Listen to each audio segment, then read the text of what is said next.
어쩜 이렇게 시간이 안 가는지 정말 버스 안에서 고인 이불 속에서 고인은 언제나 너에게 고인. Assalamualaikum warahmatullahi wabarakatuh. Perkenalkan, nama saya Dete Septiana dari kelas manajemen 22B dengan NPM 22411092. Di sini saya akan menjelaskan materi tentang manajemen risiko bisnis dan strategi mata kuliah manajemen risiko. Adapun pengertian manajemen risiko adalah menurut Badan Sertifikat Manajemen Risiko tahun 2007, risiko bisnis adalah risiko yang terkait dengan posisi kompetitif perusahaan dan prospek perusahaan untuk perkembangan dalam pasar yang senantiasa berubah. Menurut Johan Putro tahun 2008, risiko bisnis adalah potensi penyimpangan hasil koperasi nilai perusahaan dan kekayaan pemegang saham dan hasil keuangan karena perusahaan memasuki suatu bisnis tertentu dengan lingkungan industri yang khas dan menggunakan teknologi tertentu. Risiko bisnis merupakan salah satu jenis risiko yang tidak dapat ditransfer ke pihak lain. Sekali perusahaan terjun ke bisnis tertentu, maka saat itu juga perusahaan akan langsung menanggung risiko bisnis. Hal terpenting adalah bagaimana memastikan bahwa selera manajemen terhadap risiko tetap memenuhi prinsip semakin tinggi risiko, semakin tinggi ekspektasi hasil atau high risk, high return. Dapat disimpulkan bahwa risiko bisnis adalah risiko yang terkait dengan posisi kompetitif perusahaan dan prospek perusahaan untuk berkembang dalam pasar yang senantiasa berubah. Risiko bisnis saat ini telah menjadi perhatian utama direksi dan komisaris perusahaan. Risiko bisnis memiliki prospek jangka pendek dan panjang terhadap produk dan jasa yang ada. Sektor usaha dan risiko bisnis. Semua usaha memiliki kekhasan risiko bisnisnya masing-masing.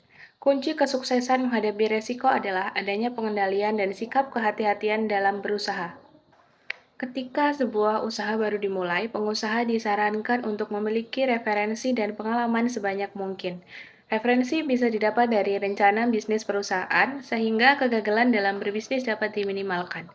Aspek anggaran, prediksi penjualan dan keuntungan, prediksi masa penurunan penjualan, penciptaan produk baru, biaya gaji karyawan, dan keputusan investasi merupakan hal-hal yang perlu dirumuskan secara matang sebelum sebuah usaha dimulai. Sedangkan faktor pengalaman akan didapat dalam jangka panjang. Yang penting semua pelaku usaha itu harus mampu untuk fokus dalam usahanya.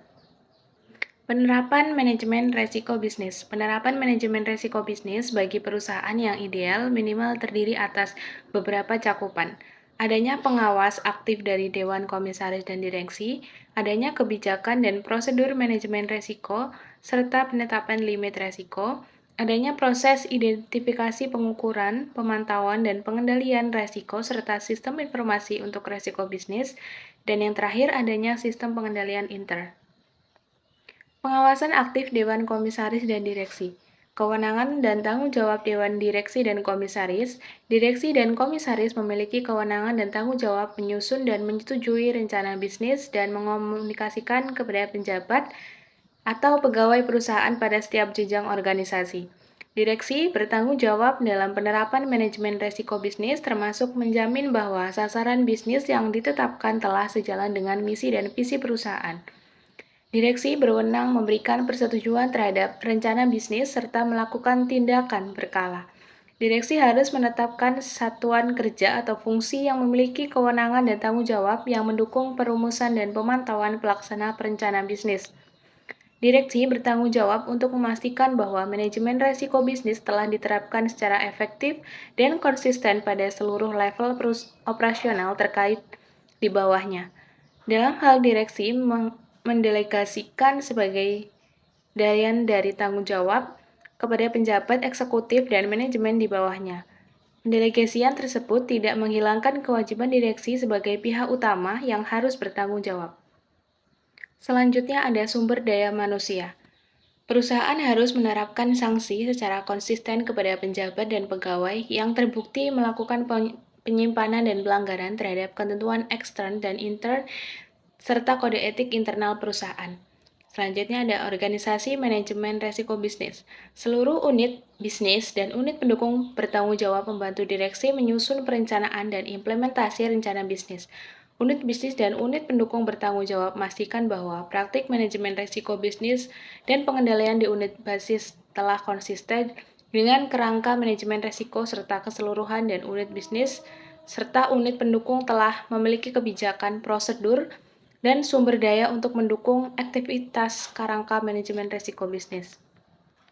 Selanjutnya ada kebijakan, prosedur, dan penetapan limit. Yang pertama, strategi manajemen risiko.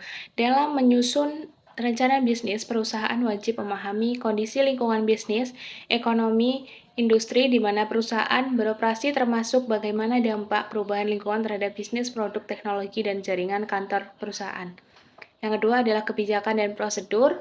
Perusahaan harus memiliki kebijakan dan prosedur untuk menyusun dan menyetujui rencana bisnis. Kecakupan prosedur untuk dapat mengidentifikasi dan merespon perusahaan lingkungan bisnis juga diperlukan. Selain itu, perusahaan harus memiliki prosedur untuk mengukur kemajuan yang dicapai dari realisasi rencana bisnis dan kinerja sesuai tanggung jawab yang ditetapkan. Yang terakhir adalah limit resiko bisnis secara umum antara lain terkait dengan batasan penyimpangan dari rencana bisnis yang telah ditetapkan seperti limit deviasi anggaran dan limit deviasi target waktu penyelesaian. Mungkin itu saja yang dapat saya sampaikan. Kurang dan lebihnya saya mohon maaf. Saya akhiri. Wassalamualaikum warahmatullahi wabarakatuh. Terima kasih.